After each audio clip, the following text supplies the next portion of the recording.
The Assembly will hear an address by His Excellency Ismail Sabri Yaakob, Prime Minister of Malaysia.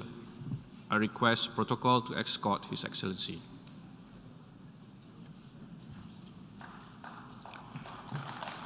I have great pleasure in welcoming His Excellency Ismail Sabri Yaakob, Prime Minister of Malaysia.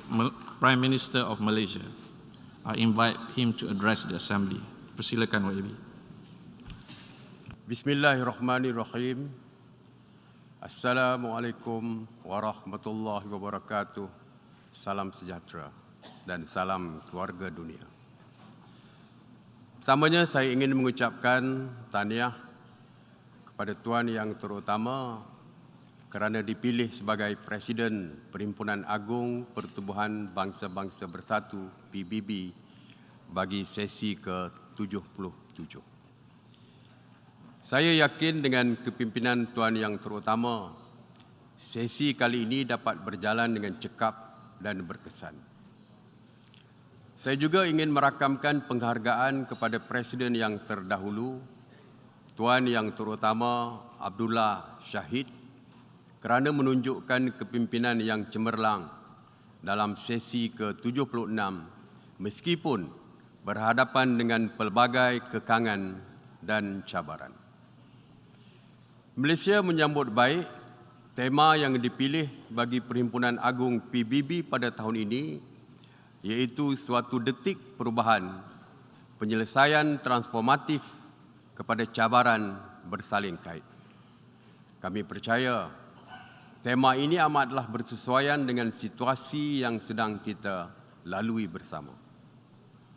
Tuan Presiden, apabila kita mendengar komitmen yang tinggi serta ikrar untuk bekerjasama pada Perhimpunan Agung lepas, ia memberikan harapan kepada dunia. Banyak kenyataan telah dikeluarkan dan memberi harapan termasuk pada saya bahawa semangat sebuah keluarga dunia berupaya mengenepikan perbezaan yang wujud dalam kalangan kita. Komitmen itu membolehkan kita bangkit semula daripada pandemik serta mengharungi cabaran-cabaran yang kita hadapi secara bersama. Namun semangat yang optimis ini kian pudar. Saya bimbang melihat cabaran yang masih tidak dapat ditangani dan malahan semakin buruk. Banyak cabaran masih tidak dapat ditangani. Iktibar utama yang kita pelajari dari pandemik COVID-19 ialah kita tidak boleh lari daripada setiap cabaran yang melanda. Sifat mementingkan diri tanpa mempedulikan kesan terhadap pihak lain hanya akan menimbulkan ketidakpercayaan dalam jalinan kerjasama antarabangsa. Dalam dunia yang saling berkait, dasar dan keputusan sesetengah negara mampu memberi kesan kepada negara lain. Misalnya, dalam mendepani cengkaman inflasi yang melanda dunia, dasar monetary dan penetapan kadar faedah oleh sesebuah negara turut memberikan impak kepada negara-negara lain. Di sinilah kerjasama dan penyelarasan antara negara perlu dipertingkatkan bagi mencapai matlamat kesejahteraan ekonomi yang lebih adil untuk semua. Dalam struktur kewangan dan monetary antarabangsa yang masih didominasi oleh beberapa kuasa besar serta dalam keadaan pemulihan ekonomi dunia, keputusan dasar monetary domestik perlu diselaraskan dengan mengambil kira realiti serta keperluan negara-negara membangun. Sehubungan dengan itu, Malaysia menggesa negara-negara anggota PBB untuk mewujudkan mekanisme kerjasama monetary antarabangsa bagi membina sistem yang lebih efektif, adil serta mampu mengimbangi keperluan pembangunan sejagat.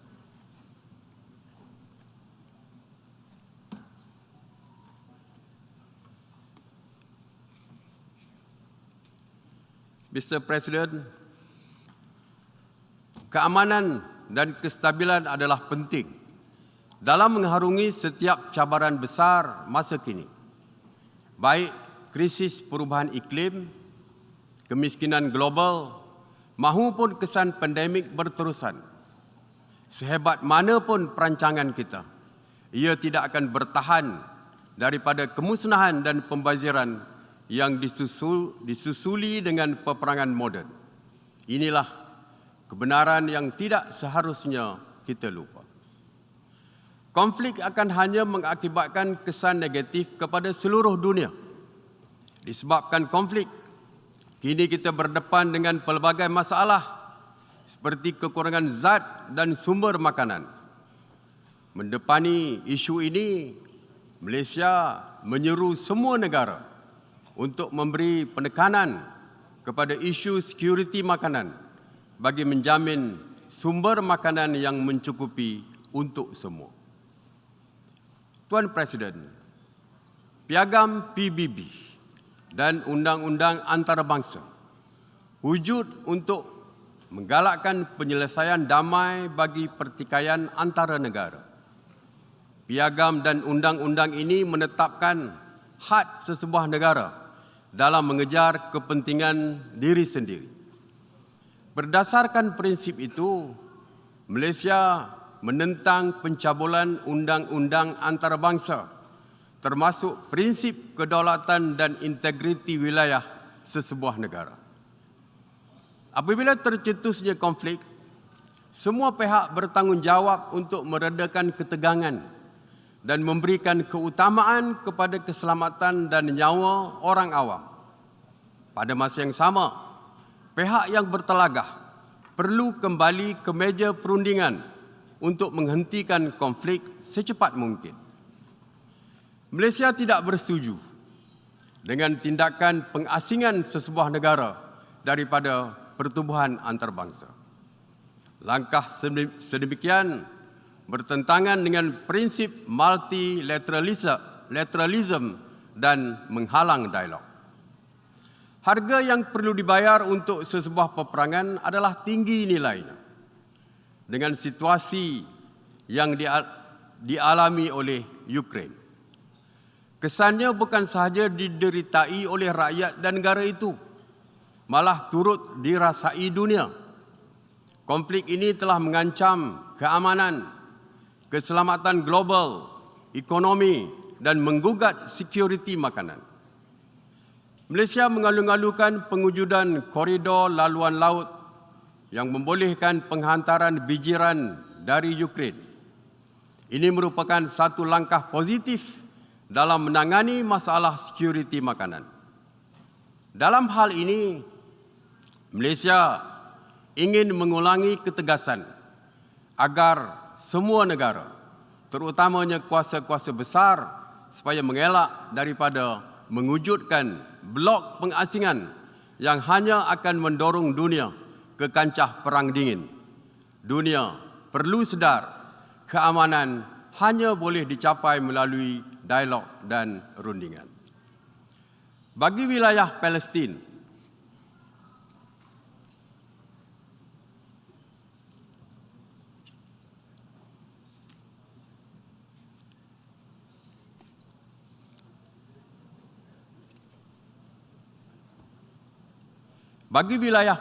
yang diduduki, Malaysia kecewa dengan pendudukan secara kejam oleh Israel yang berlarutan sejak sekian lama.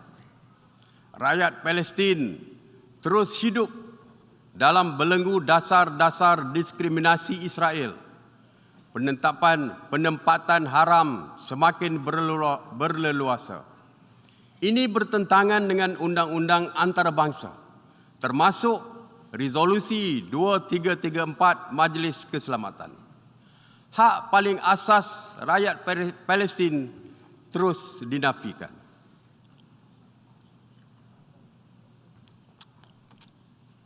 Justru Malaysia berpandangan kuasa-kuasa besar perlu bersikap jujur dalam menyelesaikan isu kekejaman yang dihadapi oleh rakyat Palestin.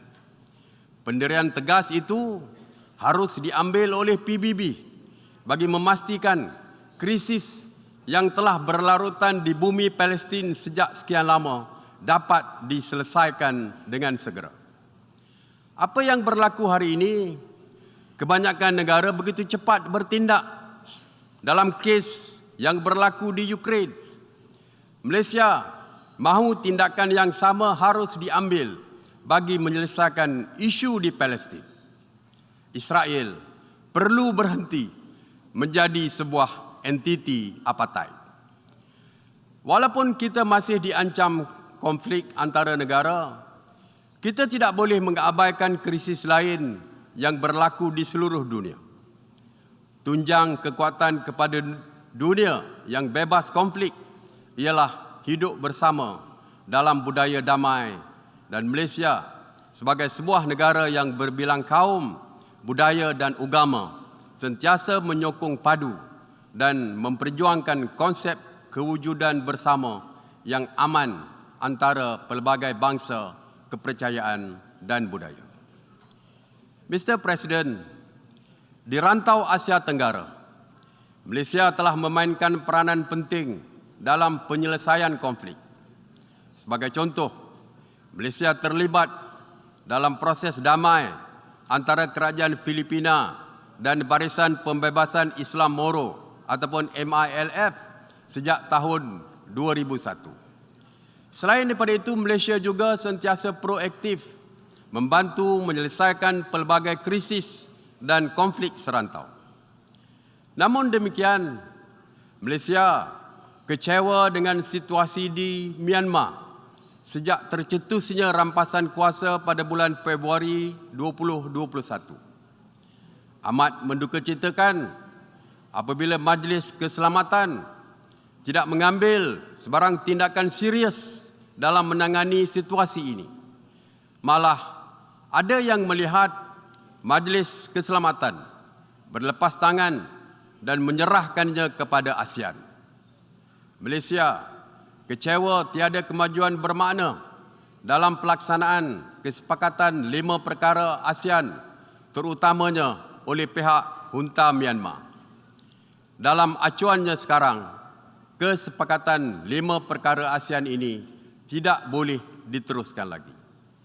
Justru kesepakatan ini perlu diberi nafas baru dan diperhalusi berdasarkan rangka kerja, jangka masa dan matlamat akhir yang lebih jelas. Sesungguhnya yang lebih penting ialah aspirasi rakyat Myanmar perlu dipenuhi. Krisis politik di Myanmar juga telah memburukkan lagi keadaan berjuta-juta pelarian Myanmar, termasuk pelarian etnik Rohingya. Walaupun Malaysia bukan negara yang menandatangani Konvensyen Status Pelarian 1951 dan Protokol 1967, Malaysia atas dasar kemanusiaan menerima hampir 200,000 orang pelarian Rohingya. Oleh yang demikian, adalah menjadi tanggungjawab kesemua negara, termasuk negara peserta konvensyen, turut mengambil lebih ramai pelarian bagi ditempatkan di negara masing-masing. Pada masa yang sama, Malaysia amat menekankan peri pentingnya dunia menangani punca utama krisis Rohingya. Saya percaya bahawa isu ini tidak akan diselesaikan selagi krisis di negara tersebut berterusan. Tuan Presiden, konflik dan krisis yang berlaku di dunia ini, termasuk di Ukraine, Palestin dan Myanmar, tidak dapat diselesaikan akibat kepincangan sistem tadbir urus global dan PBB. Masalah yang paling besar di PBB adalah Majlis Keselamatan. Kuasa veto seringkali disalahgunakan untuk memihak kepada kuasa dunia yang memilikinya. Ia tidak demokratik dan melanggar prinsip asas demokrasi. Ini menyebabkan konflik yang berlaku tidak dapat diselesaikan oleh mana-mana wakil tetap majlis tersebut. Selaras dengan prinsip satu negara, satu undi. Sekarang adalah masanya kuasa veto dihapuskan. Sebagai organisasi yang membawa semangat dan lambang demokrasi kepada dunia, PBB perlu kembali kepada landasan penubuhannya. Tuan Presiden, perubahan iklim merupakan masalah sejagat yang melibatkan kita semua. Pada tahun lepas sahaja, Malaysia telah dilanda banjir paling serius dalam sejarah yang mengakibatkan kerugian dianggarkan mencecah 1.4 bilion US dollar ataupun 6.1 bilion ringgit. Ramai terkorban dan hampir 100,000 terpaksa dipindahkan ke pusat penempatan sementara. Situasi ini bukan sahaja berlaku di Malaysia, malah di beberapa negara lain. Jelas sekali, langkah-langkah mitigasi dan adaptasi perlu diteruskan. Hakikatnya, negara maju memikul tanggungjawab untuk meningkatkan bantuan kepada negara membangun dengan memenuhi komitmen menyediakan peruntukan 100 bilion US dollar setahun tanpa syarat. Ini dapat merealisasikan tindakan terhadap perubahan iklim yang sepatutnya dilaksanakan sejak tahun 2020.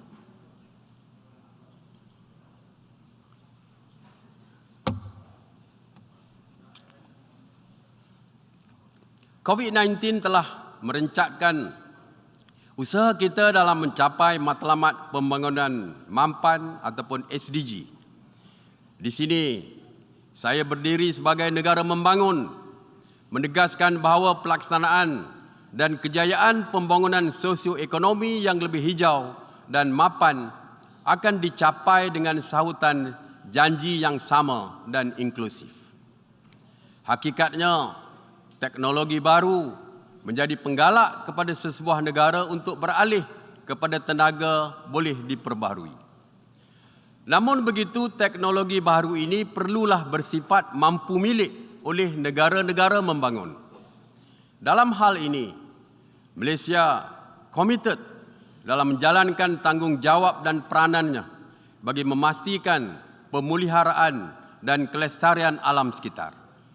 Dalam konteks ini, pelbagai langkah telah dilaksanakan oleh Malaysia. Sebagai contoh, yang pertama, dalam industri kelapa sawit, Malaysia telah memperkenalkan standard Malaysian Sustainable Palm Oil ataupun MSPO untuk memenuhi keperluan bagi tujuan pembangunan mapan. Yang kedua, Malaysia komited untuk mengurangkan pelepasan gas rumah hijau sebanyak 45% berdasarkan keluaran dalam negara kasar KDNK menjelang tahun 2030. Dalam hal ini, Malaysia meletakkan sasaran bagi mencapai 31% penggunaan tenaga boleh diperbaharui menjelang tahun 2025. Malaysia juga komited untuk mencapai status negara sifar pelepasan gas rumah hijau seawal tahun 2050. Yang ketiga, dasar tenaga negara 2022 hingga 2040 telah dilaksanakan di Malaysia pada 19 September 2022 bagi meningkatkan daya tahan ekonomi makro dan jaminan bekalan tenaga. Yang keempat, Malaysia telah bersetuju menubuhkan pusat SDG negara bagi mempergiatkan program dan memantau kemajuan SDG. Sebagai satu daripada hanya 17 negara yang memiliki kepelbagaian bio di dunia, Malaysia sedar akan tanggungjawab untuk mempertahankan dan memelihara sumber asli kepada generasi yang bakal mewarisi dunia ini. Semasa sidang kemuncak bumi pada 1992, Malaysia telah berikrar untuk mempertahankan sekurang-kurangnya 50% daripada hutannya. Selepas 3 dekad, hari ini Malaysia masih mempunyai 54% kawasan hutan di seluruh negara. Peratusan ini akan bertambah berikutan langkah penghutanan semula yang agresif oleh Malaysia. Bukan sahaja Malaysia, bahkan dunia perlu peka terhadap usaha mencapai matlamat pembangunan mapan 2030. Sehubungan dengan itu, Malaysia mengalu-alukan penganjuran Forum Politik Peringkat Tertinggi berkaitan pembangunan mapan ataupun HLPF pada tahun hadapan.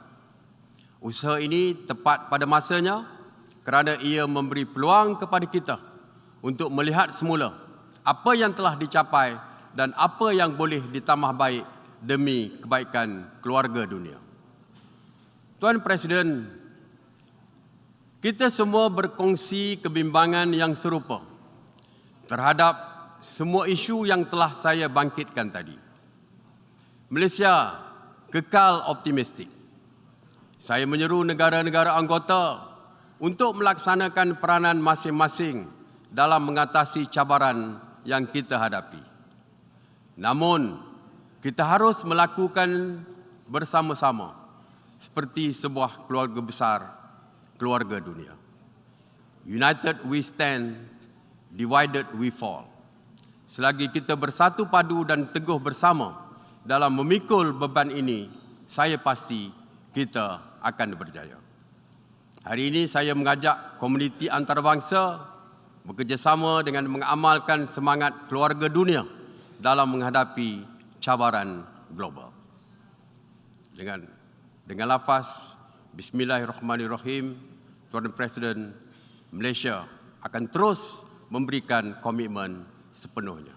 Sekian, terima kasih. Wabillahi taufiq wal hidayah. Wassalamualaikum warahmatullahi wabarakatuh. On behalf of the Assembly, I wish to thank the Prime Minister of Malaysia for the statement just made, and I request protocol to escort His Excellency. The Assembly